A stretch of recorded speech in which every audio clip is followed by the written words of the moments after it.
dan kehidupan umur, yang mana umur kita setiap detik dan waktu perlu diisi dengan ketaatan, tapi tidak ada ketaatan di situ, maka itu perkara yang menakutkan.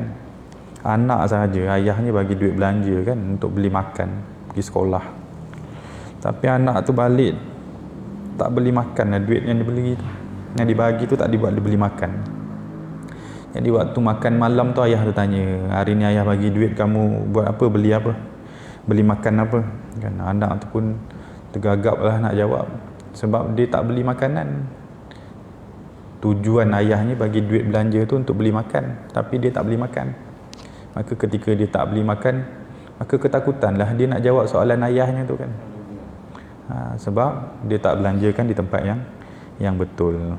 Jadi kalau nanti di akhirat sama juga persoalannya. Allah Ta'ala bagi kita umur, kemudian Allah Ta'ala tanya balik, dengan umur yang aku bagi, ke mana kamu letakkan? Itu banyak Nabi sebut dalam hadis-hadis berulang kali kan. Jadi nikmat panjang umur itu boleh jadi nikmat, tapi boleh jadi musibah kan. Sebab tu ia bukan tentang panjang umur, tapi tentang memanfaatkan umur. Dan memanfaatkan umur ni satu ujian. Alhamdulillah ketika ini Allah Ta'ala kurniakan kita kesempurnaan nikmat panjang umur. Setelah Allah Ta'ala kurniakan bagi kita panjang umur, Allah Ta'ala kurniakan bagi kita ibadah. Sempurnalah nikmat tu. Nanti kalau Allah Ta'ala tanya dari akhirat, dengan umur yang aku bagi pada hari sekian, waktu sekian, di mana kamu letakkan, maka mampulah kita menjawabnya ketika kita kata, ya Allah, telah aku letakkan pada jalan ibadah ketaatan kepadamu ya Allah. Alhamdulillah, itu kesempurnaan nikmat panjang umur. Jadi takut, kita kena takut kalau kita telah melalui satu hari daripada siang sampai ke malam, tapi ada bahagian daripada waktu-waktu kita itu kita sia-siakan, tidak kita letakkan pada ketaatan. Kena takut, tidur kena takut sebelum tidur. Sebab tu kena ada sesi muhasabah sebelum tidur, berfikir mana ruang-ruang waktu yang kita tidak sempurnakan, perlu diistighfarkan. Itu tentang panjang umur. Dalam tajuk yang diberikan oleh Al-Fadhil Ustaz Fauzi pada saya berkaitan dengan keberkatan Syaban. Alhamdulillah, kita dalam bulan Rejab, lebih kurang malam ni malam 23 Rejab. Jadi dalam tempoh lebih kurang 10 hari, 7 hari lagi nak masuk bulan Syaban. Maka kita sedang berpindah daripada bulan yang mulia kepada bulan yang mulia menuju bulan yang mulia. Rejab, Syaban dan Ramadan itu satu apitan, iringan bulanan yang Masya Allah luar biasa sekali. Hanya orang yang memanfaatkan umur, yang menghargai nikmat bulan-bulan ini kan. Kita antara sebab orang tidak menghargai nikmat umur ataupun tidak menghargai nikmat masa kerana dia tak tahu ke mana dia nak pergi, itu masalah saja. Orang muda tu yang buang masa banyak sangat main game, daripada game pergi game, kemudian daripada melepak pergi lepak. Itu sebab tak tahu nak jadi apa masa depan kan. Beza dengan orang yang dah berumur, tahu setelah usia tua itu tidak ada yang lain melainkan kematian. Setelah kematian ada alam baru, yang mana alam baru itu semua cerita tentang natijah ataupun hasil daripada apa yang dilakukan dulu semasa dia hidup. Jadi orang berumur tu lebih bersedia daripada orang yang muda, kerana orang muda ni tak tahu nak pergi mana. Itu sahaja yang bezakan orang berumur dengan orang muda. Tapi orang berumur tu dulu pun dia masa muda-muda lebih kurang macam tu juga, lalai-lalai juga kan. Jadi tanggungjawab kepada orang yang berumur memperingatkan orang muda, jangan dibazirkan umur, kerana kesempatan umur itu peluang melakukan yang terbaik, menebus kesalahan semalam. Maka orang yang menghargai masa depan akan menghargai waktu-waktu yang berharga. Jadi waktu-waktu yang berharga seperti ketika ini, waktu bulan Rejab, bulan yang Masya Allah, bulan menghargai kurniaan daripada Allah, daripada ribuan keberkatan yang kita setiap kali masuk Rejab akan memperingatkan kita kepada kehambaan Allah, kehambaan kita kepada Allah melalui peristiwa Isra' Mi'raj. Itu kata esok ada kuliah Isra' Mi'raj kan. Itu merefresh kehambaan kita kepada Allah, yang mana Kalau kita telusuri umur kita bukan tentang dunia sahaja, umur kita tentang dunia dan akhirat. Orang yang menyangka kehidupannya dunia saja, maka memang biasanya buat apa yang dia mahu, tak buat apa yang Allah Ta'ala mahu. Tapi kalau orang yang menghargai umur dan menghayati umurnya adalah umur dunia dan umur akhirat, maka dia tidak akan buat apa yang dia mahu, kerana akhirat tu tentang apa yang Allah Ta'ala mahu. Maka di akhirat tu yang lebih utama daripada dunia. Maka ketika Allah Ta'ala kurniakan dia panjang umur, maka dia akan menghayati, menghargai setiap detik waktu yang Allah Ta'ala bagi, menghargai setiap bulan yang Allah Ta'ala kurniakan. Maka daripada bulan Rejab pergi ke bulan Sya'ban, itu berpindah daripada bulan mulia kepada bulan mulia, daripada bulan yang penuh dengan keberkatan kepada bulan yang penuh dengan keberkatan. Keberkatan bulan Sya'ban, kata para ulama, tidak kalah, maksudnya sama-sama hebat. Tidak kalah bulan Sya'ban itu dengan bulan Rejab. Kalau bulan Rejab tu istimewa dengan Isra' Mi'raj, bulan Sya'ban itu istimewa dengan beberapa peristiwa juga. Antaranya, kata para ulama, bulan Rejab itu istimewa dengan peristiwa mukjizat Nabi SAW yang besar, iaitu terbelahnya bulan. Jadi peristiwa terbelahnya bulan itu berlaku dalam bulan Sya'ban. Sebagaimana bulan Rejab itu mukjizat Nabi kan, Isra' Mi'raj tu. Ada kata mukjizat, ulama kata ada ulama kata khususiat.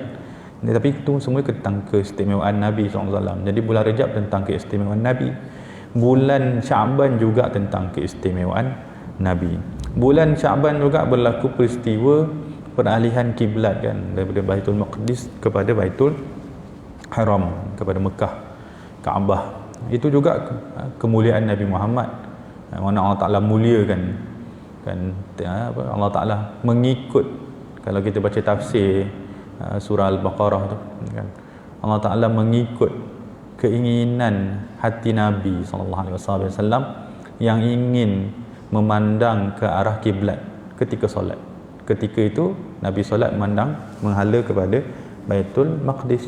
Tapi dalam hati Nabi ada kerinduan menghala kepada Baitul Haram.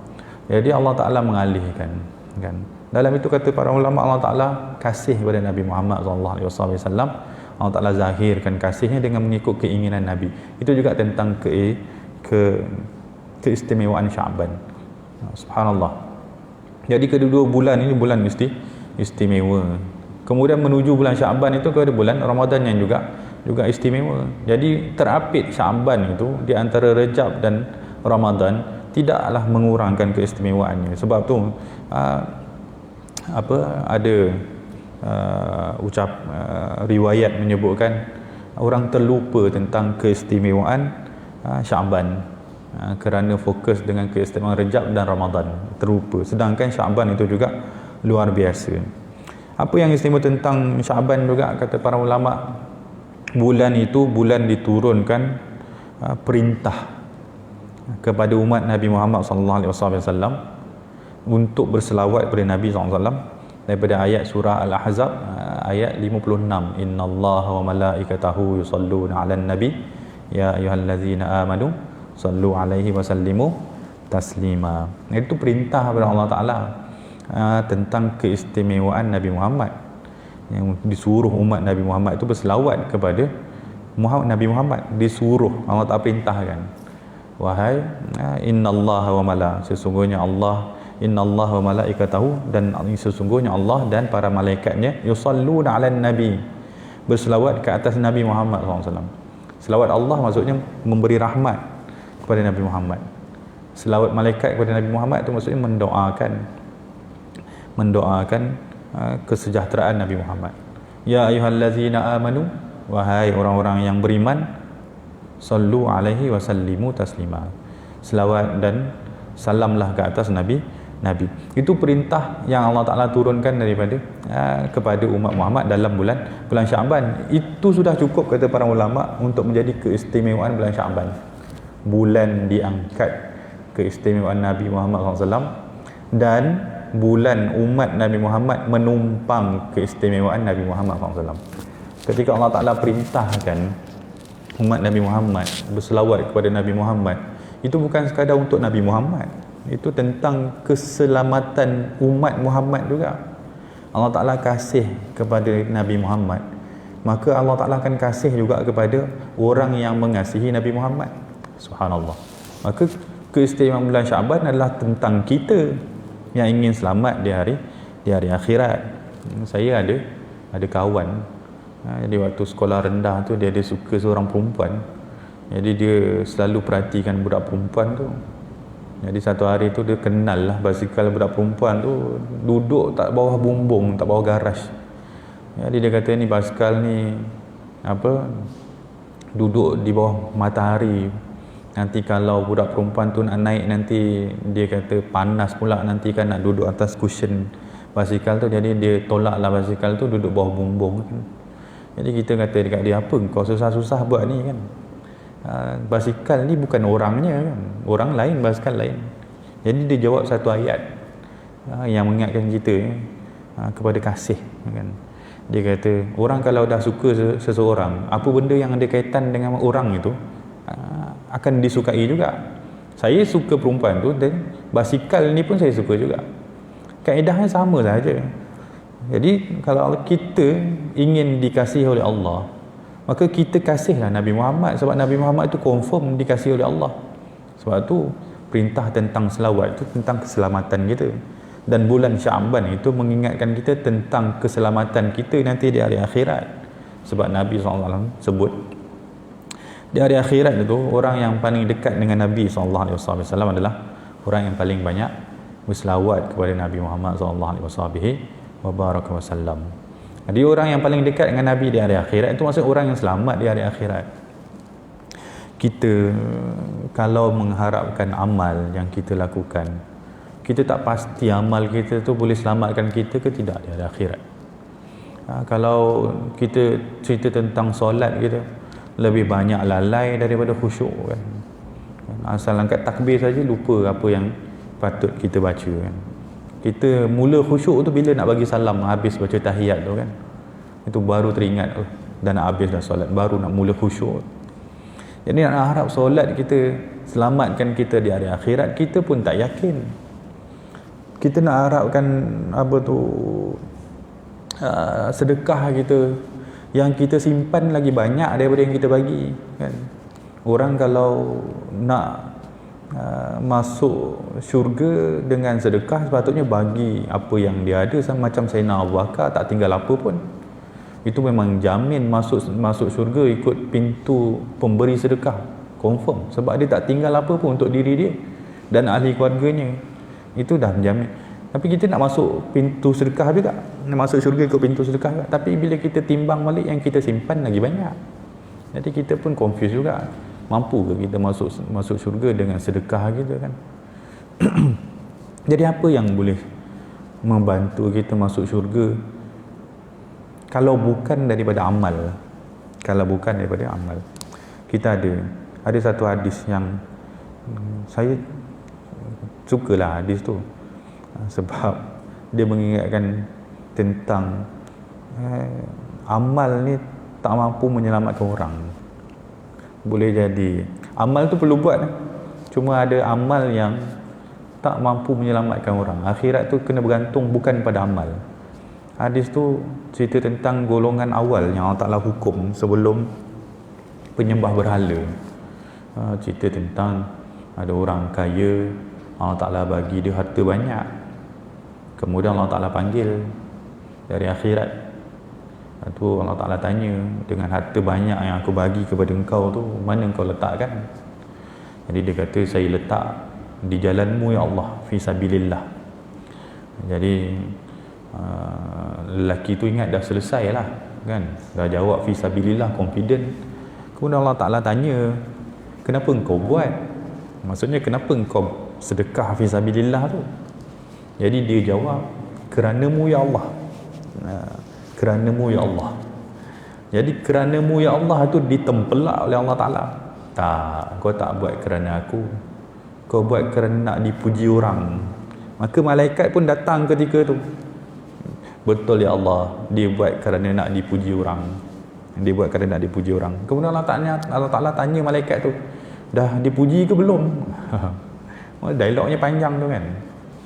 Malaikat kata, dah dipuji ya Allah. Kalau dah dipuji, apa lagi bahagian yang tinggal daripada aku untuk dia? Maka kata lelaki itu, tidak ada, kata malaikat, tidak ada Allah.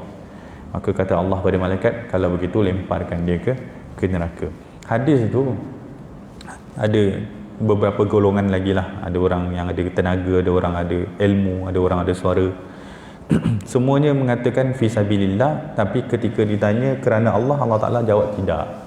Jadi dalam hadis itu mengingatkan, ada amal yang seakan-akan amal tapi tidak dibuat kerana Allah, maka tak terhitung sebagai amal. Amal kena buat kerana itu perintah daripada Allah, tapi Allah Ta'ala tidak meminta kita buat sekadar amal. Kita perlu jaga amal tu kerana Allah. Jadi di situ ada dua tuntutan. Yang pertamanya mesti menepati syariat, yang keduanya mesti kerana Allah. Maka di akhirat orang akan selamat. Tapi ada orang yang beramal, dia buat bukan kerana Allah, walaupun nampak kerana Allah. Jadi kita takut, kita tak tengok orang, kita takut kita adalah orang itu, kan? Yang kita solat rupa-rupanya kerana orang lain, yang kita sedekah rupa-rupanya kita takut kita daripada golongan itu. Kita takut amal yang kita buat tu tidak sempurna sehingga tidak menyelamatkan kita di hari akhirat. Maka kalaulah amal kita di akhirat tidak mampu menyelamatkan kita di akhirat, apa jalan untuk kita selamat di hari akhirat? Kerana azab di neraka itu tidak ringan. Kata Allah Ta'ala, kata inna azabi la syadid, sesungguhnya azab aku adalah sangat pedih. Jadi kalau sangat pedih maksudnya beratlah. Maka Allah Ta'ala buka satu jalan untuk kita umat Nabi Muhammad dengan memperbanyakkan selawat. Inna Allah wa malaikatahu yusalluna ala nabi ya ayyuhallazina amanu sallu alaihi wa sallimu taslima. Jadi orang Nabi sebut, siapa yang selawat ke atas Nabi Muhammad, maka Allah Ta'ala akan berselawat ke atas dia. Apa maksud Allah Ta'ala selawat ke atas dia? Allah Ta'ala selawat, maksudnya Allah Ta'ala beri rahmat kepada dia. Rahmat yang Allah Ta'ala bagi kepada seseorang itu, gunanya di mana tu? Gunanya nanti di hari akhirat. Di dunia itu telah dapat bahagiannya, tapi yang menyelamatkan dia, kegunaan besar rahmat selawat itu nanti di hari akhirat. Nanti di hari akhirat. Maka bulan Syaban ini mengingatkan kita untuk banyak berselawat, memikirkan tentang nasib kita di hari akhirat. Bukan disuruh selawat sekadar selawat, tak, kan? Suruh cari makan untuk makan saja ke? Tak, suruh cari makan untuk bina masa depan, kan? Kita disuruh cari makan, suruh bekerja dapatkan duit untuk beli makanan untuk ada tenaga untuk ibadah. Itu sepatutnya. Bukan suruh bekerja untuk cari duit kemudian bermewah-mewah lalu lupa kepada Allah. Tak. Kerja itu patut jadi ibadah kepada seseorang. Kita melakukan apa pun pekerjaan di dunia ni bukan untuk dunia. Salah. Kalau kita melakukan pekerjaan dunia hanya untuk dunia, samalah selawat. Salah kalau kita selawat sekadar untuk selawat baca. Orang pemurahnya Allah, siapa pun selawat dengan apa pun niat, semua akan Allah Ta'ala bagi ganjaran sebab Nabi Muhammad SAW. Tapi kitalah yang melakukan tu. Kita yang melakukan tu, kita bukan baca selawat sekadar baca, kita baca selawat kerana itu kunci keselamatan kita di hari akhirat. Nabi sebut, ulama sebutlah daripada ajaran Nabi kita Muhammad, di hari akhirat itu ada banyak pintu masuk ke syurga. Orang boleh masuk ke syurga ikut pintu yang dia mahu sesuai dengan amal yang dia buat. Kalau dia seorang pemberi sedekah, insya-Allah dia akan masuk syurga melalui pintu sedekah. Dengan syarat dia bagi sedekah tu untuk masuk syurga, bukan untuk kaya. Itu bahayalah, kan? Orang masuk bagi sedekah untuk kaya, tak kaya sebab jiwanya miskin. Orang yang jiwa miskin sampai bila-bila pun tak kaya, kan? Tapi orang yang bagi sedekah untuk masuk syurga tak akan berhenti memberi, kerana dengan memberi sedekah itu akan memasukkan dia ke dalam syurga. Satu pintu. Pintu yang kedua masuk ke syurga adalah bagi golongan para suami yang keluar bekerja daripada rumah dengan niat mencari rezeki yang halal untuk bagi kepada anak isteri dia makan. Maka setiap langkah dia tu Allah Ta'ala hitung sebagai pahala dan zikir. Maka dia akan masuk syurga ikut pintu mencari rezeki yang halal. Maksudnya Orang lelaki kalau bekerja, jangan fikir tentang nak dapatkan duit, tak. Dia bekerja untuk masuk syurga. Maka dia takkan curi tulang ketika dia melakukan pekerjaan, kerana dengan melakukan kerja itulah menyebabkan dia masuk syurga. Dia bekerja pukul 7 dah keluar rumah, pukul 7 malam bawa balik, tak sempat nak buat solat sunat, tak sempat nak baca Quran macam orang lain, nak puasa pun tak larat, tapi dia boleh masuk syurga dengan amal dia tu. Amal bekerja kerana Allah. Jadi kalau dia tahu dia boleh masuk syurga dengan amal bekerja, macam mana dia boleh curi tulang waktu dia bekerja? Sebenarnya dia sedang sia-siakan peluang dia masuk ke syurga. Kalau dia curi tulang, dia bukan bermasalah dengan majikan, tak, dia bermasalah dengan diri dia yang tak dapat selamat di hari akhirat. Jadi itu satu pintu, bekerja masuk ke syurga kan. Jadi dia tak perlu motivasi luaran untuk orang push, tak perlu tunggu isteri marah untuk cari duit, tak perlu tunggu orang tekan dia, hina dia untuk dia cari duit, tak. Kerana itu jalan dia masuk ke syurga. Samalah satu lagi pintu masuk ke syurga dengan banyak selawat. Jadi orang yang nak masuk syurga dengan banyak selawat, dengan banyak selawat tu dia niat betul-betul kerana masuk syurga kerana Allah, buat kerana kasih kepada Nabi Muhammad SAW. Jadi jangan sia-siakan peluang. Ketika Nabi ingatkan, macam kawan saya pergi kursus, nak jadi kaya, mentor dia selalu cakap, kita kena tengok setiap masalah manusia tu peluang buat duit. Jadi setiap waktu kita tu adalah modal untuk buat duit. Itu nak kaya dunia, dia suruh tukar mentaliti tu. Semua manusia adalah peluang buat duit. Modal buat duit tu adalah masa umur tu. Itu kaya dunia, kaya akhirat pun sama saja. Kalau nak masuk syurga kaya di akhirat, samalah. Kena tengok semua manusia atau semua amal itu adalah peluang untuk masuk ke syurga. Ketika ada orang susah datang jumpa kita, maksudnya itu peluang nak masuk syurga. Ketika diingatkan tentang banyaklah selawat, maksudnya itu tentang masuk syurga. Tapi modal dia adalah umur. Jadi jangan sia-siakan umur. Samalah bila masuk bulan Syaban atau sebelum masuk bulan Syaban lah, jangan sia-siakan masa tu. Kerana umur ni tak diberi dah setelah tu kan. Jadi dia cerita tentang memanfaatkan. Keberkatan Syaban itu hanya dirasai kalau kita menghargai Syaban tu lah kan, sebagai peluang. Allah Ta'ala panjangkan umur kita, itu maksudnya untuk tebus kesalahan semalam dan buat yang terbaik untuk hari esok. Itu saja. Ketika dipanjangkan umur, kata para ulama, itu maksudnya Allah Ta'ala bagi peluang taubat yang telah berlalu dan perbanyakkan untuk keselamatan akan datang. Jadi kalau Allah Ta'ala sempat jumpakan kita dengan Syaban, itu maksudnya Allah Ta'ala sedang memberi peluang kepada kita untuk selamat di hari akhirat. Kita bukan gembira dengan datangnya Syaban atau datangnya Ramadan itu dengan gembira emosi, tak. Kita gembira sebab itu peluang masuk ke syurga dengan selamat. Ada orang masuk syurga tapi kena lalu neraka dulu, wal'ayazubillah. Kan kita tak nak ikut laluan itu. Laluan tu menyeksakan.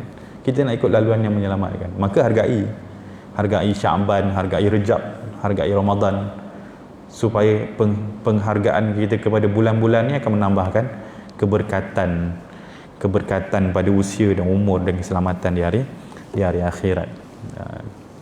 Wallahu alam. Itu sebagai sedikit perkongsian berkaitan dengan keberkatan Syaban.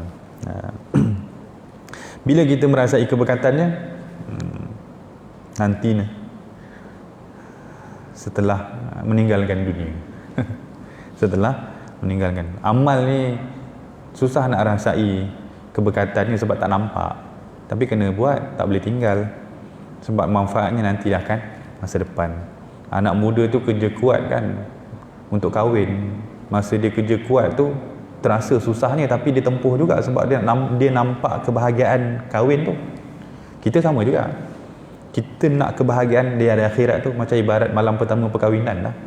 Tapi jalannya kena tempuh dunia dulu susah-susah. Tak boleh rehat.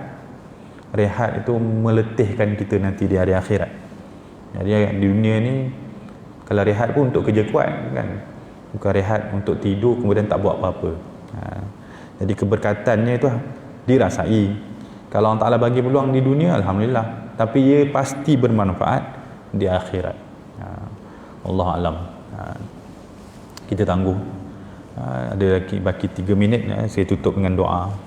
Bismillahirrahmanirrahim. Alhamdulillahirabbil alamin arrahmanirrahim maliki yaumiddin wassalatu wassalamu ala asyrafil anbiya'i wal mursalin wa ala alihi washabbihi ajma'in. Allahumma ighfir lana dzunubana wa liwalidina warhamhuma kama rabbawna shaghira. Ya Allah ya Rahman Rahimin, ampunilah dosa kami ya Allah, kedua ibu bapa kami ya Allah, anak-anak kami ya Allah, pasangan kami ya Allah, ahli keluarga kami ya Allah, jiran-jiran kami ya Allah, penduduk tempat ini serta seluruh umat Islam ya Allah ya Rahman Rahimin. Masukkanlah kami ke dalam syurga-Mu ya Allah, lindungilah kami daripada azab api neraka-Mu ya Allah. Walau kurang amal kami, walau cacat amal kami, walau tak sempurna amal kami, janganlah Kau hampakan harapan kami untuk masuk ke dalam syurga-Mu tanpa hisab ya Allah ya Rahman Rahimin. Jadikanlah apa yang kami dengar pada hari ini ya Allah bahagian daripada ilmu-ilmu yang bermanfaat, yang menambahkan amal ketaatan, penghayatan, ketakwaan kami kepada-Mu ya Allah ya Rahman Rahimin. Ya Allah ya Arhamar Rahimin, jadikanlah tempat ini ya Allah saksi baik di hari akhirat bahawa kami datang ke sini, datang beribadah, bermunajat, berdoa kepada-Mu ya Allah, kerana-Mu ya Allah, dan pulang kami daripada tempat ini ya Allah kerana-Mu juga ya Allah. Ya Allah ya Rahman Rahimin, kabulkanlah permintaan kami, apa yang telah kami minta, yang sedang kami minta, dan yang akan kami minta ya Allah. Menjadikanlah setiap pemberian yang Kau berikan kepada kami itu ya Allah, pemberian yang menambahkan amal ketaatan kami, pemberian yang mengingatkan ketakwaan kami kepada-Mu ya Allah, pemberian yang membuatkan kami bersyukur kepada-Mu ya Allah, redha kepada ketentuan-Mu ya Allah. Janganlah Kau berikan kami pemberian yang buruk, yang semakin bertambah semakin jauh kami daripada-Mu ya Allah, semakin lupa kami daripada ketaatan kehambaan kami kepada-Mu ya Allah, semakin hasad pula kami kepada manusia lain. Kalaulah ada pemberian yang buruk itu ya Allah di sisi kami ketika ini ya Allah, maka tukarlah ya Allah dengan nikmat yang lebih baik, yang mendapat redha dan ketakwaan, keampunan daripada-Mu ya Allah di dunia dan di akhirat. Ya Allah ya Rahman Rahim, berkatilah apa sahaja yang Kau berikan kepada kami ketika ini ya Allah, yang telah lalu dan yang akan datang, dan jadikanlah semua yang Kau berikan itu sebab untuk kami masuk ke dalam syurga-Mu ya Allah, dan terhindar daripada api neraka-Mu ya Allah. Allahumma barik lana fi Rajab wa Sya'ban wa ballighna Ramadan. Rabbana atina fid dunya hasanah wa fil akhirati hasanah wa qina azabannar. Wa sallallahu ala sayyidina Muhammad wa ala alihi wa sahbihi wa baraka wa sallam. Walhamdulillahi rabbil alamin. Mana salah silap saya minta maaf. Panjang umur, jumpa lagi insya-Allah. Assalamualaikum warahmatullahi wabarakatuh.